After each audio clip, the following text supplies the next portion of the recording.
Hello, നമ്മുടെ ബാങ്കിൽ ഞാൻ ഒരു ചെക്ക് ഡെപ്പോസിറ്റ് ചെയ്യുവാണെങ്കിലേ അത് ക്ലിയർ ആകാൻ എത്ര ദിവസം എടുക്കും മാഡം? നമ്മുടെ ബാങ്കിന്റെ തന്നെ ചെക്കാണോ അതോ വേറെ ബാങ്കിന്റെ ചെക്കാണോ?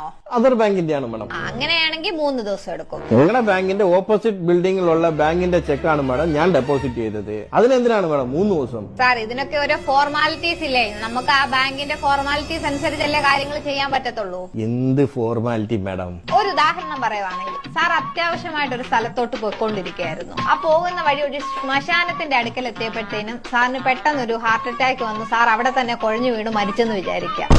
ശ്മശാനം തൊട്ടടുക്ക തന്നെയാണല്ലോ എന്ന് വിചാരിച്ച് സാറിനെ ഉടൻ തന്നെ ശ്മശാനത്തിൽ എടുത്ത് സംസ്കരിക്കത്തില്ലല്ലോ. വീട്ടിൽ കൊണ്ടുപോയി അതിന്റെ ആചാരാനുഷ്ഠാനങ്ങളെല്ലാം നടത്തിയിട്ടല്ലേ സംസ്കരിക്കാൻ വേണ്ടിട്ട് കൊണ്ടുവരത്തുള്ളൂ. ബാങ്കിന് ബാങ്കിന്റേതായിട്ടുള്ള ചില ഫോർമാലിറ്റീസ് ഉണ്ട്. ദയവായി നിങ്ങളും അത് പാലിക്കണം. സാറിന് വേറെ സംശയങ്ങളൊന്നും ഇല്ലല്ലോ അല്ലേ? ഒരു സംശയവും. Okay sir, have A nice day.